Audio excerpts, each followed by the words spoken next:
라디오 김우성의 생생경제. 청자 여러분 안녕하십니까. 김우성 PD입니다. 우리가 스포츠를 즐길 수 있는 건 그 스포츠가 공정하고 엄격한 룰을 따르기 때문입니다. 반칙이 난무한다면 즐겁지 않겠죠.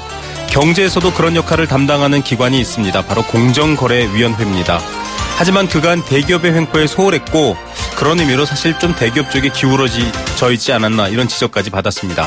최근 국정농단 관련해서 여러 가지 연루 사건으로 특검의 조사를 받고 있기도 한데요. 관련 이슈 서울대 박상임 교수 연결해서 풀어보겠습니다. 서울 이제 과거 경제 성장기만큼의 개발이 있을까 싶은데요. 경부고속도로 경인고속도로의 상하부를 입체로 개발하면 어떨까 이런 검토가 시작됐습니다. 도로의 개발과 상권 예전에는 공공부문에만 허용이 됐는데요. 민간에게 허용하는 방식입니다. 가능성과 기간에 대한 회의도 크지만 또 관심도 높아지고 있습니다. 관련 분야 전문가와 함께 확인해 보겠습니다. 금요일은 경제의 소리 만나는 시간입니다. 개학을 앞두고 대학가는 방구하기 전쟁에 나섰습니다. 청년들의 월세 부담이 크다 이런 뉴스도 자주 보내드렸는데요. 그 풍경 소리로 직접 전해드립니다. 김우성의 생생경제 2월 17일 금요일 문을 엽니다.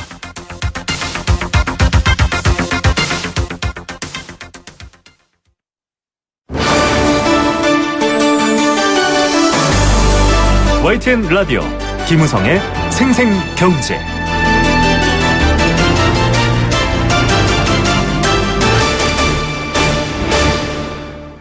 네, 첫 번째 생생 인터뷰입니다.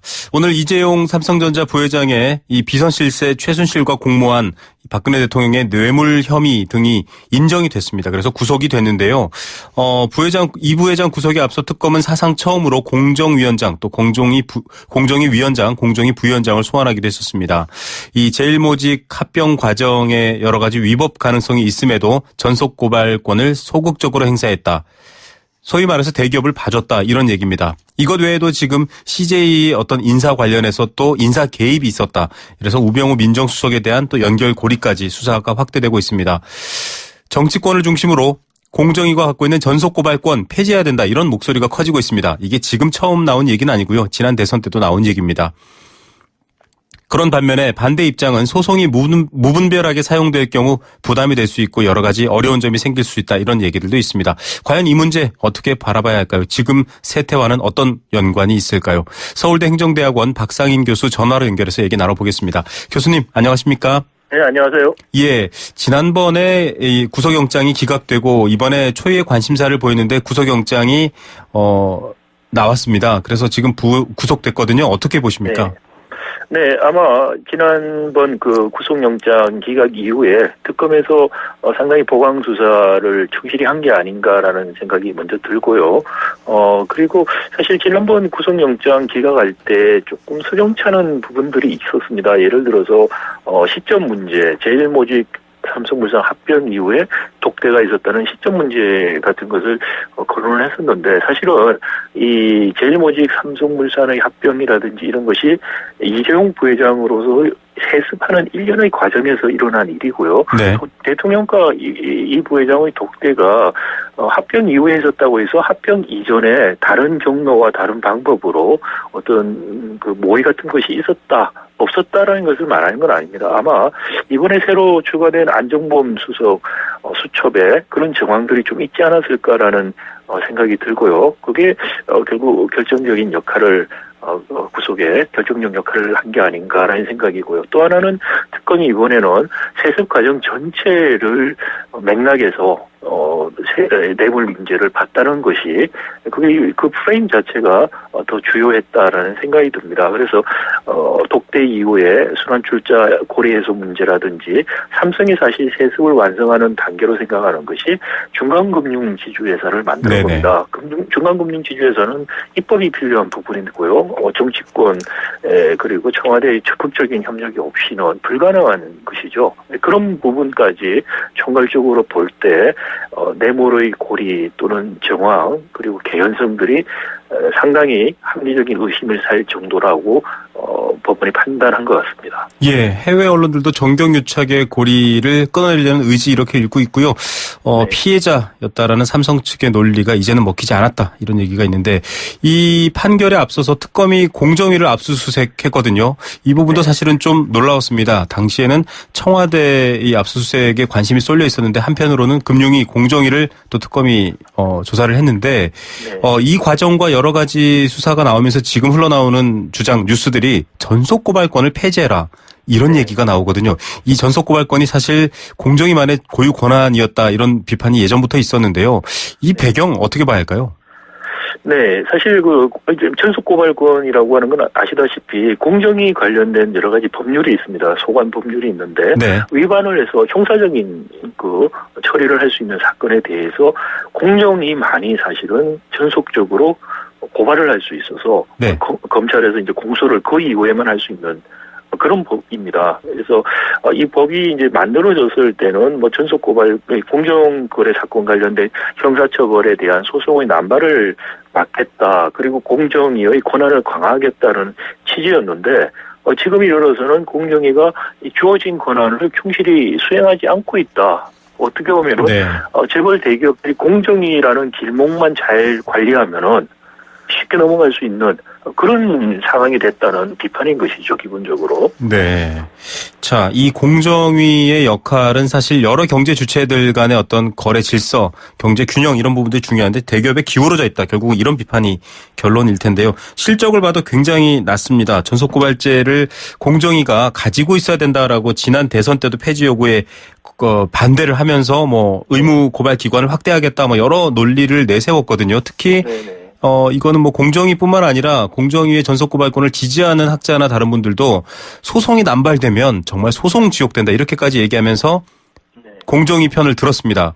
이 의견들 어떻게 보십니까? 타당할까요? 저는 사실 상당히 근거 없는 소송 남발은 근거 없는 이야기라고 근거 생각이 없다. 되고요. 예. 네, 왜냐하면 이게 전속고발권이라고 하는 것은 형사적인 문제입니다. 민사소송은 별도고요. 네. 그러니까 이게 공정위가 형사적인 공정거래법 관련 공정거래 관련 여러 가지 법들을 위반해서 형사적인 책임을 묻는 것을 검찰에다가 소송을 해야만 공소를 해달라고 이야기해야만 사실은 공소가 가능했던 상황이죠. 네. 그러니까 이게 형사적인 사건이고 전속고발권이 폐지된다고 하더라도 검찰에다가 고발을 하게 되는 겁니다. 공정위를 거치지 않고요. 네. 그래서 검찰에서 그러면 이것을 여러 형사 사건처럼 다루게 되는 거죠. 거기서 공소를 할지 안 할지를 결정하는 것인데 이것을 소송이 남발되는다 이렇게 이야기하는 것은 상당히 오해가 있고요. 검찰에서 충분히 다시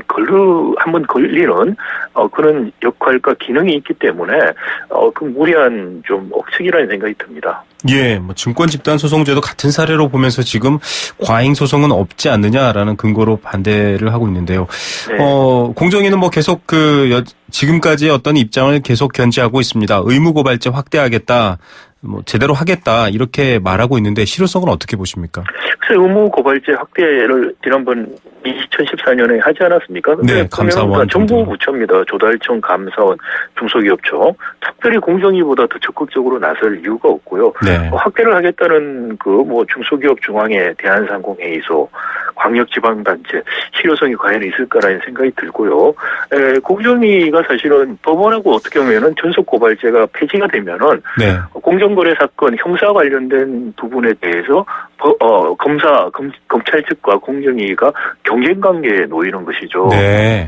경쟁 관계에 놓이는 것이 무리한 과열 경쟁 이런 이야기 흔히들 하는데 사실은 경쟁을 촉진하고 조장하는 공정위가 경쟁을 회피하겠다고 이야기하는 것은 모순입니다. 네. 지금 특히 공정위가 제대로 일을 하고 있지 않아서 이런 일을 자초한 것이고요.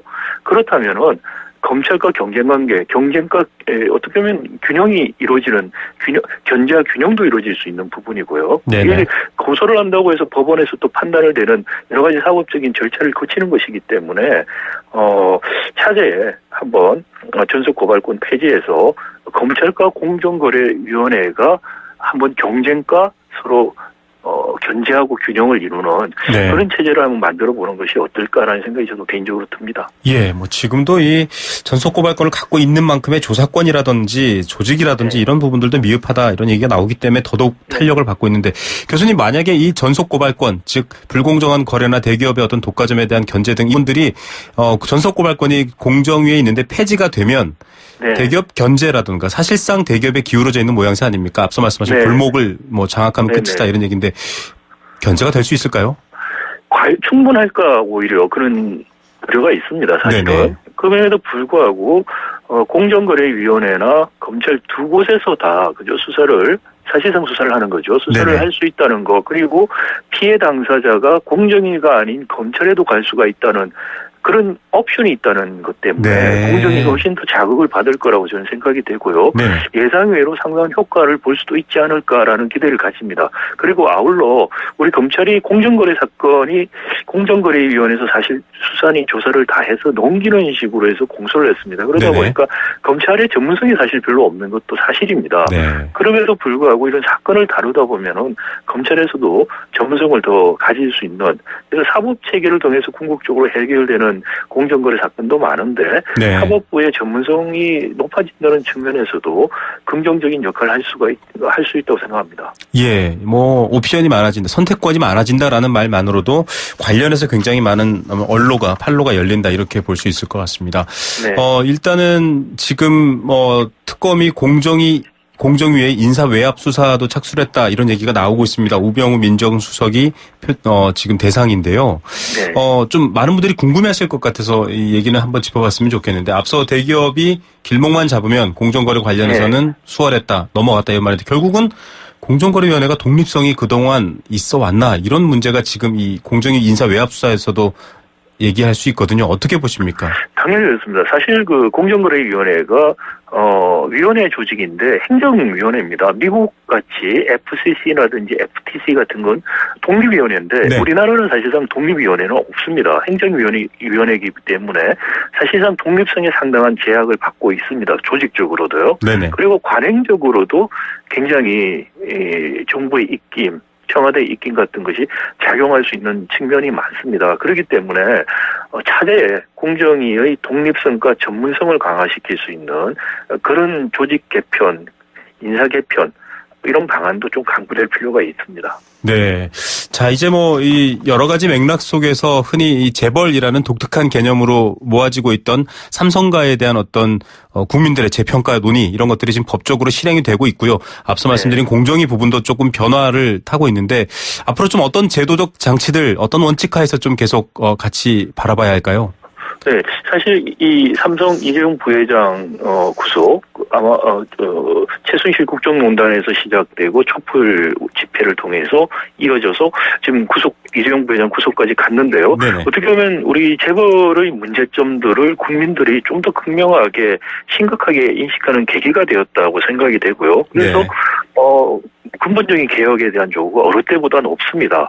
차기 대통령, 차기 정권에서 이런 국민들의 요구를 어떻게 담아내느냐가 저는 굉장히 중요하다고 생각이 됩니다. 네. 형식적인 재벌 개혁 그리고 실효성 없는 개혁 이런 것에 머물면은 결국은 지금 있었던 많은 일련의 국민적 요구와 사건들이 일회성 사건으로만 끝날 수 있고요. 오히려 역사가 후퇴할 수도 있다는 생각을 합니다. 1910년 멕시코 혁명을 통해서 기존의 지주 중심의 체제를 바꾸고자 하는 멕시코 국민들의 의지가 표출이 됐는데 네. 혁명은 성공은 했습니다. 형식적으로. 그 이후에 그 혁명에 성공한 정치인들이 부패되고 그래서 사실상 개혁이 흐지부지돼서 멕시코가 발전할 수 있는 계기를 상실합니다. 그때부터 뒷걸음치기 시작했거든요. 우리도 차제에 다음 정권이 아마 야당에서 지금 집권할 가능성이 커지는데 집권한 야당이 재벌 개혁을 제대로 못한다면은 국가적 재앙이 오히려 될 수도 있다라는 우려를 가지고 있습니다. 예, 단순히 재벌 개혁이 아니라 공정하고 투명할수록 더 이익이라는 건 밝혀졌습니다.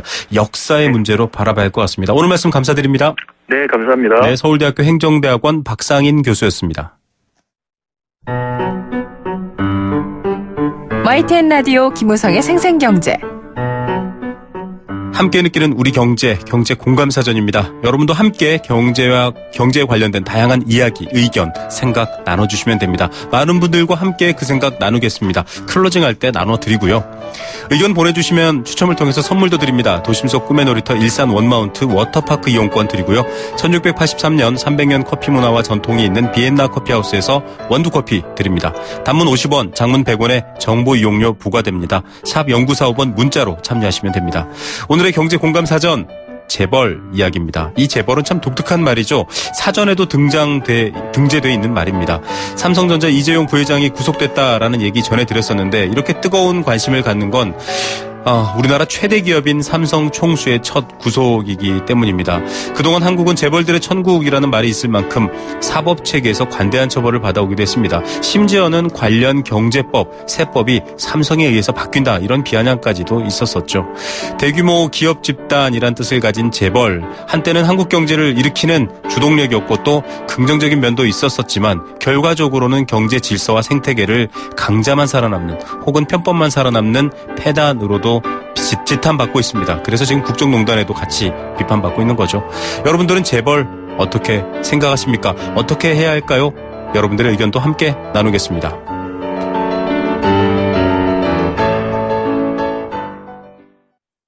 인도에선 셀카를 찍기가 어렵습니다.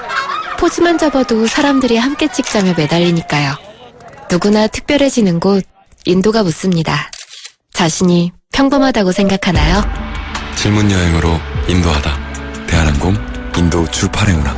Excellence in Flight, Korean Air. 데일리씨 레몬천. 상큼하게 플러스. 생기있게 플러스. 마셔라 데일리씨 레몬천. 리얼 레몬 과즙과 32개 레몬 분량의 비타민C로 상큼함을 채우세요. 매일매일 매력 플러스. 데일리씨 레몬천 C+. 네, 생생경제 포스코와 함께했습니다. 캠페인 듣고 경제 톱뉴스 들려드립니다. YTN 라디오 캠페인. 물 없는 한라산, 물 없는 제주 바다를 상상할 수 있나요? 제주의 아름다운 자연과 풍경은 깨끗하고 건강한 물이 있기에 가능합니다. 제주를 아름답게 만들어주는 건강한 물은 우리의 몸과 마음도 아름답게 만들어줍니다. 건강한 몸과 마음을 지키는 일. 아름다운 물을 사랑하고 지키는 일에서부터 시작됩니다. YTN 라디오 아름다운 물 캠페인은 광동제약과 제주특별자치도 개발공사와 함께합니다.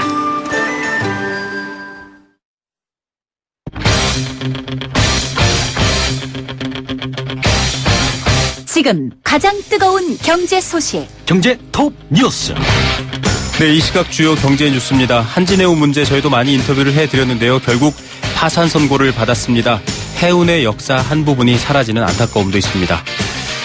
이재용 삼성전자 부회장의 구속으로 삼성 일가는 굉장히 바빠졌습니다. 또 삼성그룹 내부의 분위기도 심상치 않고요. 연관해서 다른 기업들의 분위기도 심상치 않습니다. 관련 소식들 준비해서 전해드리도록 하겠습니다. 이 시각 가장 뜨거운 경제 톱뉴스 2대12 권소연 기자 연결합니다. 안녕하십니까? 네, 안녕하세요. 예, 많은 분들이 안타까운 댓글도 달고 있던데요. 한진해운 결국 파산 선고를 받았죠. 네, 40년 역사 마무리하고 결국은 역사의 뒤안길로 사라지게 됐습니다. 오늘 서울중앙지법 파산 6부가 한진해운의 파산 선고를 내렸는데요. 법원은 파산 관제에는 선임했고 이제 조만간 본격적인 파산 절차를 밟게 됩니다. 한때 국내 1위 그리고 세계적으로는 7위의 선사였고요.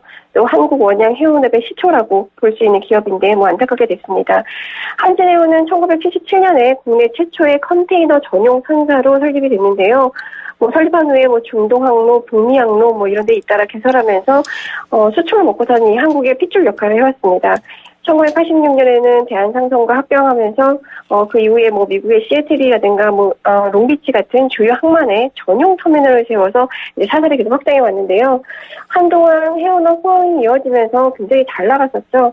그런데 2008년에 리먼 사태 때문에 글로벌 금융위기가 찾아오면서 글로벌 해운업도 불황을 맞았습니다. 네. 그 해운업 운임은 절반으로 뚝 떨어졌는데 이 문제는 호황기 때 비싸게 장기 계약한 용선료, 그러니까 배를 빌려서 사용하면서 내는 수수료를 말하는데 네. 이 용선료 때문에 계속 손실은 불어났습니다. 이렇게 해운업 불황이 이어지면서 한진해운의 운명은 결국 채권단의 손에 넘어갔고 채권단이 내걸었던 자율협약 조건을 이행하긴 했는데요. 부족한 자금을 좀 자체적으로 해결하라 이런 요구는 충족하지 못해서 채권단이 작년 8월 30일에 자금 지원을 중단했었습니다. 네. 한진해운은 법원에 회생투자 개시 신청서를 냈고 또 뭐 미국의 롱비치 터널 지분 뭐 이런 주요 자산을 매각하긴 했는데 한진해운의 조사위원을 맡았던 이 3일 회계법인이 한진해운의 영업 가능성을 따져보니까 청산 절차를 밟는 게 기업을 계속 운영하는 것보다는 낫겠다라는 최종 결론은 이제 작년 12월 조순에 내렸고요. 그래서 결국은 이제 파산의 길로 이르게 된 겁니다. 예, 이런 과정에 대한 불편함도 미국 월마트가 또 서신을 보내서 또 나타나기도 했는데요. 어떻게 될지 걱정입니다. 이재용 삼성전자 부회장도 새벽에 결국 구속이 결정됐습니다. 삼성 내부도 굉장히 복잡할 것 같고 경영 관련 고민들도 많을 것 같은데요. 네, 뭐 새벽에 법원이 전격적으로 구속 결정을 내렸죠. 삼성그룹 설립 79년 역사에 뭐 처음으로 총수가 구속된 건데요. 삼성은 이 부회장 구속 2시간 후에 앞으로 재판에서 진실이 밝혀지도록 최선을 다하겠다라는 짧은 입장 자료만 냈습니다. 네. 들리기로는 그야말로 이제 멘붕 상태다라고 네. 하는데요. 외신들도 이 부회장의 구속 소식을 긴급 타전하기도 했습니다. 그러니까 결국은 이제 삼성의 경영 시계가 멈출 수밖에 없다라는 얘기가 나오는데요. 주요 계열사는 전문 경영위를 중심으로 비상 경영 체제에 돌입하긴 하겠지만 사장단 인사라든가 조직 개편 이런 거는 무기한 연기될 수 있고요. 또 매년 3월마다 실시하던 이 상반기 대졸 신입사원 공채도 올해 과연 할 수 있겠냐 이런 전망도 나옵니다. 그리고 이 부회장이 작년 12월에 청문회에서 약속했었죠. 미래 전략실 해체하겠다라고 했는데 이것도 할 수 있겠냐 이런 얘기 나오고 있고요. 네. 또 지주회사 전환 검토 작업도 여기서 더 진척시키는 어려울 것이다 이런 전망이 높습니다. 예, 일단 올스톱 됐다, 시계가 멈췄다 이런 얘기를 하셨는데 일각에서는 또 삼성 보통 일가 경영을 하니까요. 오너 일가가 경영을 하니까요. 장녀 이부진 호텔 신라 사장 이야기도 나오고 있거든요. 어떻습니까? 네, 오늘 포털에서 검색어 1위에 올라 있더라고요. 네네. 실제로 이제 증시에서 보면 이재용 부회장 구속 때문에 이제 삼성그룹주는 줄줄이 하락세를 보였거든요. 삼성전자, 삼성물산, 삼성 SDS, 삼성생명, 증권, 카드, 다 1%, 2% 이렇게 하락했는데요. 이부진 사장이 대표로 있는 호텔신라는 급등세를 보였습니다. 네. 그리고 또 호텔신라 우선주는 상한가까지 갔는데요. 이부진 사장의 역할이 좀 커지지 않겠냐 이런 전망 때문입니다.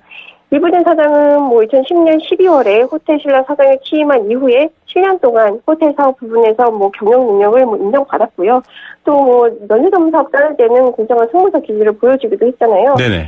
그래서 이 부회장 구속으로 인한 공백을 이부진 사장이 메울 것이다 이런 전망이 나오고 있습니다. 외신에서도 그럴 가능성에 대해서 좀 비중 있게 보도하기도 했는데요. 네. 하지만 또 삼성의 입장은 이제 이 부회장이 구속됐다고 해서 삼성의 리더십이나 지배 구조에 근본적인 변화가 생기지는 않을 것이다라는 입장을 따로 내기도 했는데 이부진 사장이 삼성 주력 계열사인 삼성전자 주식을 갖고 있지 않는 데다가 이제 과거에 쭉 보면 특검 때문에 경영 공백이 생길 때도 있었잖아요. 네. 그럴 때마다 승계 작업을 이런 방향을 좀 급격하게 바꾸거나 이런 적이 없기 때문이다라는 겁니다. 네, 사실상 공백인 이건희 회장의 역할부터 시작해서 굉장히 복잡한 상황일 것 같습니다. 다른 기업들도 좀 비슷한 상황이 있었기 때문에 긴장할 것 같은데요.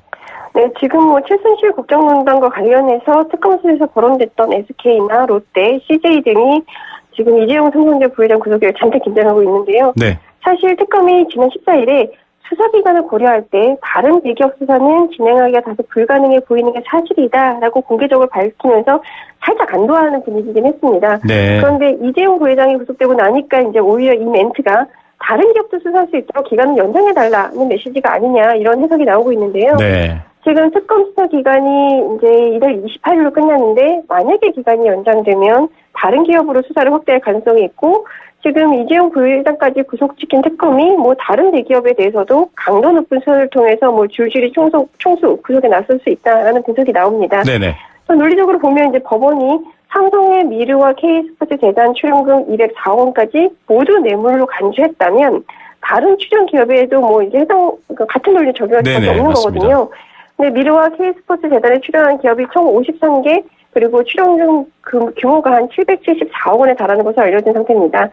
SK와 CJ 경우에는 최태원 회장 그리고 이재현 회장이 사면을 바라고 자금을 제공한 것 아니냐 이런 의혹이 나오고 있고요. 네. 서울 롯데 같은 경우에는 서울시내 면세점 특허와 관련해서 특혜를 얻었다. 이런 의혹을 받고 있는 상황입니다. 예, 참 복잡한 분위기지만 또 명확하게 또 정의를 따라야 할 부분이 있겠죠. 정경련의 정기 이사회 진행이 됐나요? 지금 때 아닌 구인난 이런 얘기를 하면서 회장도 선임이 안 된다 이런 얘기가 있던데요. 네, 그렇죠. 요새 존립 위기를 겪고 있는 정경련입니다. 근데 오늘 오전 11시 30분에 비공개로 이사회를 열었는데요. 오늘 이사회는 차기 회장 공식 선출을 위해 24일 정기총회를 여는데 그때 올린 안건을 의결하기 위한 자리였습니다. 보통 이제 작년 사업 결산, 그리고 올해 사업 계획, 예산 회비, 이런 내용들을 논의해야 되는데, 네. 지금 정경련 조직의 앞날 자체가 투명하지 않은 상황이니까, 이날 이사회에서는 올해 사업 계획도 구체적으로 논의를 못한 것으로 알려졌습니다. 대신 지난해 결산 정도만 안건으로 소화하는 선에서 이사회를 끝냈다고 하는데요. 그리고 또 후임 회장 선임권에서도 논의하지 못했고 쇄신안도 역시나 논의하지 못했다고 합니다. 예년 같은 경우에는 150여 곳 정도가 이제 참석 대상인데요. 최근에 삼성, LG, SK 그리고 여러 공기업들이 탈퇴를 했잖아요. 네. 그래서 참석 대상이 100여 곳으로 줄었습니다. 그나마 이날 이사회에 GS나 한진 같은 일부 회원사만 직접 참석했고요. 나머지 회원사는 위임장을 내는 형태로 정숙수를 채웠다고 합니다. 네, 오늘의 톱뉴스 어떤 것 고르시겠습니까? 한진해운 파산 선고를 꼽을 수 있을 텐데요. 지금 고성장 개발 시대를 겪었던 분들에게는 참 격세지감이다 이런 생각이 들 겁니다. 한 시대를 풍미하면서 수출한국의 견인차 역할을 했던 회사인데 물론 글로벌 교역량 급감이라든가 해운업 불황 이런 외부 요인들이 있긴 했지만 사실 경영진의 구독덕 행위나 잘못된 판단도 이제 한진해운이 이렇게 몰락하는 데 큰 역할을 했습니다. 얼마 전에 일본 대표 전자기업이죠. 도시바도 해체 위기를 맞았다 이런 소식이 들리기도 했는데요. 네.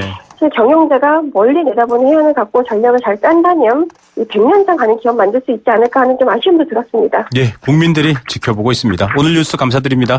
네, 고맙습니다. 2대12 권소연 기자였습니다.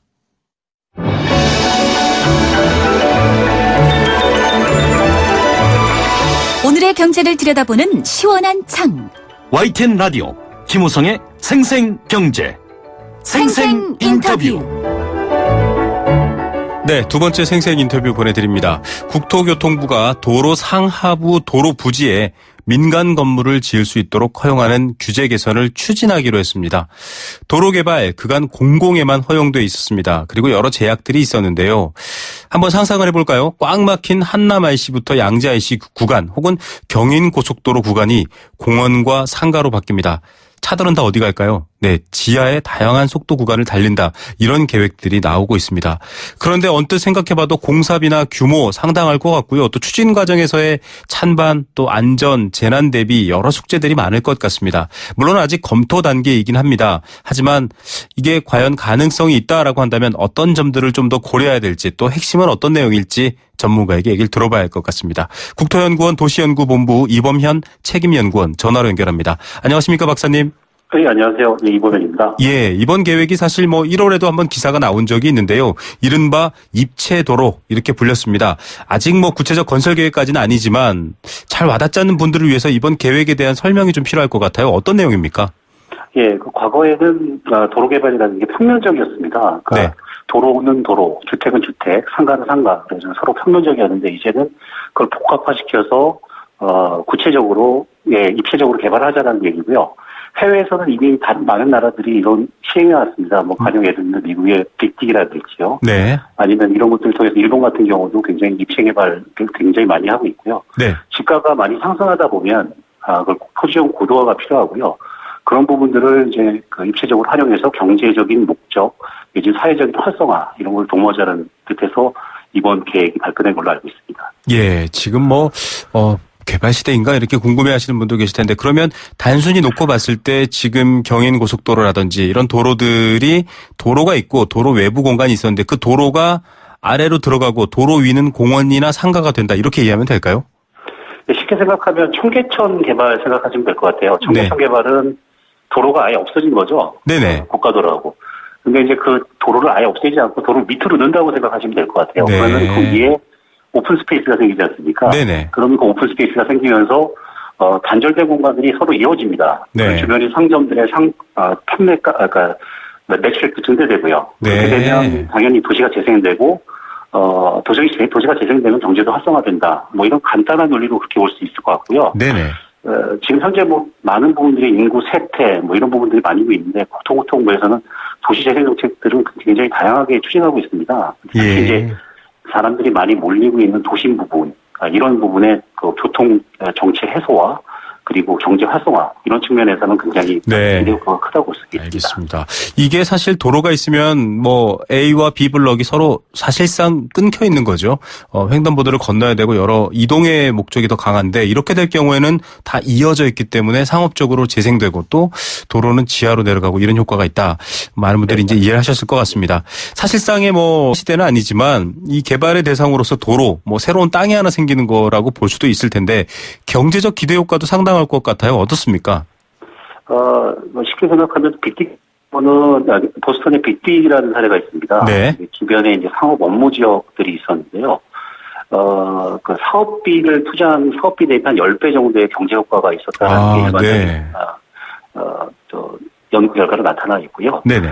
특히나 이제 그 개발 이익 같은 경우들은 이제 굉장히 많이 발생하게 됩니다. 그게 이제 뭐 단순히 어떤 대규모 경제 주체에 한정되는 건 아니고 개발 상인들일지 그리고 공공 부분에 또 발생되는 개발 이익들도 있습니다. 그래서 그런 것들이 적절하게 공유가 된다 그러면 굉장히 경제 효과는 크다고 볼 수 있겠습니다. 예, 앞서 또 해외에 이미 사례 10배, 지금 뭐 3조가 들어갈 수도 있다 이런 얘기가 특정 도로의 얘기가 나오고 있는데요. 또 그 해당 지역자치구도 좀 조심스러운 입장입니다. 이 말씀하신 뭐 편중이나 특혜 시비 같은 것들은 있겠지만 또 조정의 여지가 있다 이렇게 볼 수 있을까요? 예, 지금 당장은 뭐 어느 지역에다가 어떻게 하겠다라는 얘기가 아니고요. 그러니까요. 입니다. 그리고 그 지역에 대한 어떤 정책을 필다라고 아무 결정된 바도 없고요.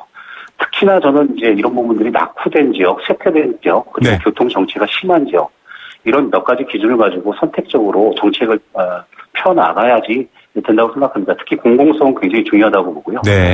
많은 시민들에게 혜택을 줄 수 있는 그런 정책으로 장기적인 관점을 추진돼야 된다고 생각하고 있습니다. 예. 그런데 이게 사실 구체화된다라고 한다면 사실 뭐 수조 단위의 예산이 들어가야 된다 이렇게 지금 알려져 있는데요. 지금 우리 경제가 성장 시기도 아니고 좀 어렵지 않습니까? 이게 가능할까 이런 걱정들도 나오는데요. 예, 지금 현재에 비해서 뭐 수십도 뭐 몇 조 이렇게 예단하기는 힘든데요. 뭐 특정한 어느 케이스 같은 경우는 뭐 조단위 사업까지 안 들어가는 경우도 있고요. 근데 이제 그렇기 때문에 그 공공재원에 한계가 있기 때문에 민간 자본과 민간 자본을 초래한다든지 그래서 경제적인 어떤 측면을 고려해야 되고요. 그리고 이게 단순히 어떤 성장의 시대의 어떤 그런 부분이 있는 게 아니라 도시 재생이라는 관점에서 봐야 됩니다. 네, 개발이 아니라 재생이다. 재생이라는 관점에서 봐야 되기 때문에요. 그런 측면들을 종합적으로 고려해서 경제 활성화 측면, 도심 재생 그리고 소상공인의 어떤 경제적인 활성화 이런 부분들까지 고려해가지고 추진돼야 되는 사업으로 생각하고 있습니다. 예, 앞서도 뭐 공공성 지적해 주신 만큼 중요한 부분인 것 같습니다. 이 도로라는 게 한번 놓고 뭐 바꾸고 할 수 없기 때문에 많은 분들이 또 지적하시는 부분이 장기적 계획이 필요하다, 꼼꼼한 계획이 필요하다. 뭐 이 말은 뭐 잘못된 말이라고 할 수는 없겠지만 어떻게 이런 부분들을 고려해야 되는 건가요? 특히나 이런 대규모 어떤 정부 재정 사업이 추진되는 과정에서는 장기적 마스터 플랜이 필요합니다. 특히 국가 차원의 마스터 플랜이 필요하고요. 또 국토 공간, 도시 공간에서의 미치는 파급 효과 이런 부분들을 아주 면밀하게 검토를 해야 됩니다. 단순히 지금 이런 발표가 있다고 해서 바로 사업이 들어가는 건 아니고요. 특히 한 몇 년 정도, 한 2, 3년 정도의 준비 기간이 또 필요하고요. 그리고 어느 부분에 공공재원을 활용할 건지, 민간 부분은 어떤 역할을 해야 되는 건지, 이런 부분에 대한 종합적인 마스터 플랜과 장기적인 관점을 가지고 추진해야 됩니다. 그런 것들은 굉장히 꼼꼼하게 계획적으로 추진돼야 될 상황이라고 생각하고 있습니다. 예, 재생 그리고 꼼꼼한 장기적 마스터 플랜 그리고 공공성 뭐 박사님 지적해 주신 부분들이 계속 앞으로 논의가 되는 핵심 기준일 것 같은데요. 좀 번외의 질문일 수도 있습니다. 많은 분들이 도로를 지하로 넣고 고속도로와 또 저속도로 이렇게 나눠서 한 2층의 도로를 건설하고 그 위에 뭐 상업공간과 공연장, 공원을 만든다 이런 얘기를 하면서 멋있는데 이게 자연재해 또 테러 같은 것들을 포함한 인위적 재난 이런 것들에 대해서는 훨씬 취약하지 않나 이런 걱정들을 하고 있습니다. 뭐 영화도 터널 이런 게 나온 적이 있어서 그럴 텐데요. 어떻게 보십니까? 제가 알기로는 국토교통부에서 이런 부분에 대해서 각종 법 제도라든지 정책적인 사항들을 준비하고 있는 걸로 알고 있습니다. 특히 이제 싱크홀 뭐 이런 부분들이 많이 논란이 되고 있는데요. 그런 부분에 대한 지하 공간 개발에 관련된 법들을 정비하고 있는 과정에 있고요. 또 특히나 이런 것들을 사업적으로 추진하는 과정에서는 안전 부분에 대한 거는 아주 적극적으로 고려를 해야 되는 사항 중에 하나입니다. 네. 당연히 이런 대규모 인프라 시설에 대해서는 각종 제도적인 측면, 그리고 기술적인 측면, 그리고 주변 지역에 살고 있는 주민들하고의 어떤 의견들, 그리고 지자체의 협의, 이런 것들을 통해서 안전, 테러 이런 부분들에 대한 것들은 사업을 시행하는 과정에서 굉장히 중요하게 다뤄야 될 요소로 생각하고 있습니다. 예, 역시 앞서 말씀하신 재생, 공공성, 마스터 플랜 이 세 가지 원칙을 앞으로 뉴스 나올 때마다 계속 들여다봐야겠다 이런 시각을 얻을 수 있을 것 같습니다. 오늘 말씀 감사드립니다. 예, 감사합니다. 네, 국토연구원 도시연구본부 이범현 책임연구원이었습니다.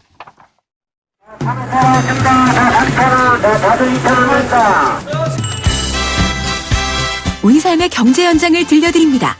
생생경제, 경제의 소리.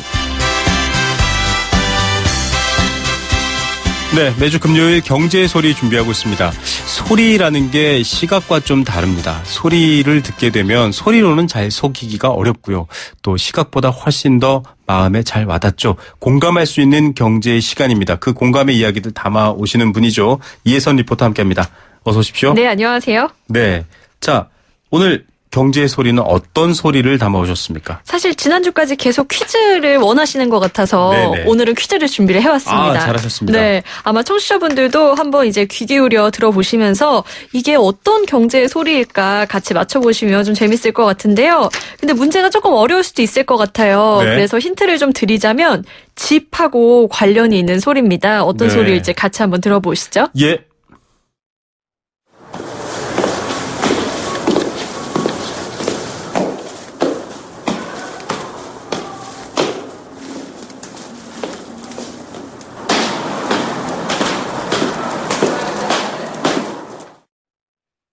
입니다. 네, 여러분. 이게 퀴즈로는 굉장히 난이도가 높습니다. 도전해 보시기 바랍니다. 물론 저희가 뒤에 얘기를 할 텐데요. 네. 앞에 이 소리 15초 정도였는데 네. 무얼 하는 소리인지 여러분께서 보내주시면 또 역시 오늘 선물 보내드리는 후보로 저희가 고려하고 있겠습니다. 그러면 제가 정답 발표를 좀 천천히 해야 되겠네요. 예, 이 소리가 무슨 소리였는지는 나중에 밝혀주시고요. 네. 저희가 관련 주제는 대학가 방구학이라고 했으니까 네, 맞습니다. 한번 얘기해 주시면 될 것 같습니다. 이 소리를요, 이제 서울 서대문구의 신촌에서 녹음을 한 소리인데요. 네. 오늘의 경제의 소리로 제가 선정을 해봤습니다. 오늘 이 신촌의 방값에 대한 이야기를 좀 해보려고 해요. 각 대학교의 개강이 이제 코앞으로 다가왔습니다. 조금 빨리 개강을 하는 곳은 3월 첫째 주, 늦어도 3월 둘째 주부터는 대부분의 대학들이 개강을 하는데요. 네. 사실 지금 이 시기가 대학생들이 분주하게 방을 구하러 다니는 시기이기도 해요. 예, 신촌을 다녀오셨다고 하는데 사실 좀 대학가들이 몰려있는 곳 중에 하나인데요. 네. 굉장히 더 복잡할 것 같아요. 맞습니다. 신촌 주변 생각해보시면 연세대학교부터 이화여자대학교, 서강대학교, 홍익대학교도 위치를 하고 있습니다. 그래서 대학생들의 거주 지역은 서대문구, 연희동, 대연동, 창천동, 대흥동까지 분포가 되어 있는데요. 네. 좀 대학생들이 많다 보니까 거주 형태도 좀 독특하게 형성이 되어 있습니다. 서대문구 창천동에서 공인중개사를 운영하고 있는 문유경 씨의 이야기 잠시 들어보시죠. 이제 학교 주변이다 보니까 여기 실정에 맞게끔 이제 집들이 형성되어 있는데요. 대부분 예전에 이제 하숙집을 개조해서 원룸으로 방호수를 이렇게 이제 몇 개씩 나눠서 원룸으로 나오는 거랑 이제 대로변 쪽으로는 이제 대부분 오피스텔 1인 가구가 사는 그런 걸로 이제 나와 있죠. 그냥 평균적인 가격은 보통 보증금 500에서 1000을 받아요. 월세는 대부분 50만 원 정도예요. 관리비 따로 있고. 이제 올 때 학생이 혼자 오는 게 아니잖아요. 부모님하고 상의를 해서 우리 집 가정 형편이 어느 정도 되니까 보증금 얼마가 준비가 될 것이고 월세는 내가 부모님이 어느 정도 내가 도와줄 수 있는 형편이니까 그 한도 내에서 이렇게 알아봐라. 그러고 이제 학생이 와서 먼저 집을 여러 군데를 보고요. 이제 주말이나 이럴 때 이제 부모님이랑 같이 와서 결정을 하죠. 네, 이게 1000에 50. 예, 뭐 사실은 주변에서 흔히 볼 수 있는 소리인데 대학생들이잖아요. 네. 학생이면 사실 경제활동을 또 수입을 버는 사람들도 아닌데 굉장히 힘들 것 같아요. 네, 무엇보다 그래서 이제 이 집값은 전부 고스란히 부모님들이 부담을 하게 되는데요. 네. 부모님 입장에서는 대학 등록금에다가 반값까지 이 3월을 앞두고 감당을 해야 하는 상황입니다. 그래서 학생들이 공인중개사에 들어와서 방을 찾을 때 가장 먼저 하는 얘기가 뭐 청결도 아니고요, 안전도 아니고 가격이라고 합니다. 네. 또 학교 정문하고 가까운지 뭐 아니면 학교를 빙 둘러서 멀리 돌아가야 하는지 이런 위치 조건에 따라서도 가격이 조금씩 달라지기 때문에 한 20-30분 걸어가도 좋다고 이야기를 하면서 최대한 저렴한 가격을 찾는 학생들도 좀 많다고 합니다. 예, 참 돈이 제일 중요한 문제가 되어버렸군요. 평균 가격이 50만 원이라고 앞서 얘기가 됐는데요. 네. 제일 싼 곳과 제일 비싼 곳도 궁금하네요. 좀 주방 시설이 없거나 공용 화장실을 사용하는 경우, 또 옥탑방이나 반지하 같은 집은 월세 30만 원 안팎이라고 생각을 하시면 되고요. 네. 지하철역 바로 앞에 있는 주상복합 오피스텔은 90만 원까지 올라가는 경우도 있습니다. 가격 형성은 이렇게 되어 있는데요. 그런데 신촌에서 만난 대학생들의 이야기를 들어보면 대부분 45만 원에서 65만 원 사이에 월세를 내고 있었습니다. 네. 자세한 이야기 소리로 같이 한번 만나보시죠. 원룸 살고 한 8평 정도 되는데 1000에 65요.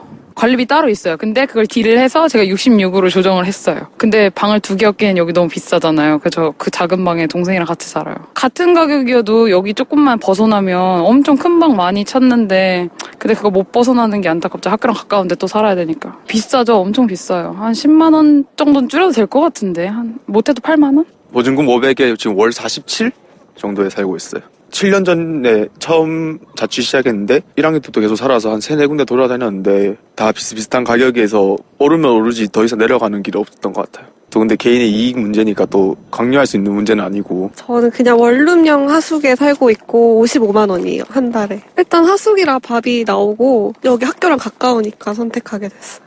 비싸죠. 부담되죠. 근데 어쩔 수 없으니까 가격적인 부분이 제일 부담이 되는 것 같아요. 비싼데 어쩔 수 없으니까 이 말 들으면서 또 부모님들 마음도 그럴 것 같습니다. 사실 저도 이렇게 자취라고 할까요? 네. 예, 학교 근처에서 방을 구해서 살아봤거든요. 그때 얼마 내셨나요? 실례 안 되면? 저는 솔직히 말하면 200만 원 보증금에 33만 원의 옥탑방이었습니다. 굉장히 좋았어요. 들어갈 때는. 네. 여름에는 정말 힘들었습니다. 예, 햇볕을 피할 곳이 없었습니다. 그래서 그러니까요. 싸면 싼 이유가 있는데 네. 문제는 저도 마찬가지였지만은 이 학생들이 이 방값이라는 이 약간 학생들 입장에서는 목돈을 매달 마련할 수가 없지 않나요? 어렵잖아요. 맞습니다. 이거를 한 달에 한 번씩 꼬박꼬박 내야 되는 건데요. 이 월세 50만 원이라는 게 대학생들이 단순히 아르바이트만 해서는 감당이 안 되는 금액이에요. 그래서 고액 과외를 하는 학생들도 있고요. 날이 밝을 때는 열심히 수업을 듣다가 평일 주말 내내 아르바이트를 해서 충당하는 경우도 있습니다. 그러면 먹고 사는 생활비는 어떡합니까? 그러니까요. 그것도 이제 쪼개서 써야 되는 건데 그래서 대학생들하고 인터뷰를 하다가 부모님한테 사실 용돈을 받지 않으려고 아르바이트를 하는 건데 월세 내고 교통비 쓰고 식비 쓰고 나면 용돈을 받을 수밖에 없다. 이런 이야기도 좀 들을 수가 있었는데요. 네. 안타까웠던 건 설령 대학생들이 어떻게든 일단 집을 구한다고 해도 거기에 계속 있는 게 아닙니다. 만약에 월세가 올랐다. 그런데 내가 그 월세를 감당할 수가 없는 상황이다. 그러면 다른 집으로 또 넘어가야 되는 거예요. 보통 2년에 한 번 정도는 다들 이사를 한다고 하더라고요. 그래서 취업 문제가 단지 직업을 구하는 문제가 아니라 더 절박해질 텐데요. 네. 요즘 취업도 사실 어렵잖아요. 맞습니다. 사실 대학가만 조금 벗어나면은 비교적 저렴한 가격에 집을 구할 수가 있어요. 그래서 학생들의 입장에서는 더욱 간절할 텐데 특히 신촌은 대학생들이 밀집한 곳이다 보니까 학원도 많아서 취업을 준비하는 학생들도 좀 많이 모여들고 있습니다. 네. 사실 뭐 통학 시간이나 교통비를 조금이라도 더 줄여보겠다고 자취를 하는 거잖아요. 그렇죠. 하지만 학생들에게 집 구하는 일이 이렇게 만만치가 않습니다. 공인중개사를 운영하고 있는 문유경 씨 이야기 같이 들어보시죠. 달마다 대부분 찾아요. 학원들이 개강을 하니까. 이제 주 성수기는 12월 달부터 2월까지. 뭐 지방에 집이 있으면 어쩔 수 없는 거잖아요. 기숙사가 안 되고 그러면 뭐 대학교에 기숙사 많이 짓고 하긴 했지만 그래도 어느 정도 공급량이 정해져 있으니까 어쩔 수 없이 오는 거죠. 작년보다는 재작년에 좀 많이 움직였고요. 작년에는 많이 진짜 안 움직였어요. 이사를 가실 분들도 1년 더 살고 경비를 줄이기 위해서 뭐 둘이서 같이 집을 얻으러 온다던가 이제 그런 부분도 있고요. 네, 방을 나눠서 쓰고 뭐 우리나라뿐만 아니라 뉴욕이나 해외에도 있는 풍경인데요. 네. 이 과도한 생각보다 너무 많은 돈의 일부를 책을 읽거나 다양한 경험을 하는 데 쓴다면 우리 사회로서도 좋지 않을까 이런 안타까운 마음이 드네요. 맞습니다. 사실 월세를 50만 원씩 내면서 1년을 살면 600만 원을 쓰는 거더라고요. 그런데 대학을 4년 다니잖아요. 4를 곱하면 2,400만 원입니다. 네. 여기에다가 이제 등록금까지 더하면 이 청년들의 부담이 좀 어마어마한데요. 사실 학생의 본분은 공부하는 겁니다. 우리 학생들이 좀 돈 걱정 안 하고 마음껏 공부할 수 있는 그런 환경을 만들어줄 수는 없는 건지 다 함께 좀 고민해 볼 필요가 있을 것 같아요. 예, 좀 5학년, 6학년까지 다니니까요. 더 많을 것 같습니다. 오늘 말씀 감사드립니다. 네, 감사합니다. 이혜선 리포터였습니다. 크리네어 테크. 크리네어 테크 집중기. 주물 작업, 연마 작업, 페인트 작업. 분진가스, 냄새, 연기 작업장 분진. 이 세상에 못 없애는 분진이 어딨어. 크리네어 테크 기술력이 끝내줍니다. 크리네어 테크. 크리네어 테크 집중기. 들었어? 용인 행정타운 센텀스카이. 단지 내 시설이 어마어마하다며? 수영장도 지을 예정이래. 단지 안에 수영장? 거말 다 했네. 남다른 커뮤니티로 자부심을 높고 크게. 용인 행정타운 센텀 스카이. 조합원 가입문의 1600-4430 용인시청역 지역주택조합 추진위. 2월의 제이준 통신. 졸업식의 달 2월입니다. 친구들과 이별이 아쉽기도 하지만 이날만큼은 여러분이 주인공이죠. 졸업식 전날 밤 딱 15분. 제이준 마스크팩 하세요. 졸업식 사진은 평생 가니까 제이준 잊지 마세요. 내일 더 빛나는 마스크 제이준. 김정환 씨. 우와, 하이마트 진짜 다 했네. PC, TV, 연금? 연금이 왜 여기지? 24개월 매달 받는 연금 경품. 롯데 하이마트 전국 동시 세일. 행복한 가격, 즐거운 혜택. 2월 3일부터 27일까지. 하이마트로 가요. 경품은 행사기간 매장 방문 고객 중 응모자 대상. 자세한 사항은 매장 문의. 네, 생생경제 포스코와 함께했습니다. 오늘 재벌 관련된 경제 공감사전 정말 많은 의견을 주셨네요. 모두가 한뜻으로 이제 좀 구태연한 폐습 버리고 새롭게 책임지는 깨끗하고 공정한 기업으로 거듭났으면 좋겠다. 관련 얘기였습니다. 그리고 이 경제의 소리 퀴즈 정답도 많이 주셨네요. 도배하는 소리, 화장실 가는 소리, 이사 별 얘기 다 해주셨습니다. 예, 계단을 오르는 소리이긴 한데요. 8746님은 층간소음 이렇게 주셨습니다. 이 얘기가 왜 중요하냐면요. 학생들의 주거 환경도 사실 좋지 않습니다. 층간소음, 양 옆집 소음에 시달리고 있죠. 8746님께 원마운트 티켓 선물 드리고요. 8303-2588님께 커피 원두 선물 드립니다. 저는 주말 지나고요. 월요일 오후 3시 10분에 다시 힘드는 경제 이야기로 찾아오겠습니다. 김우성의 생생경제였습니다.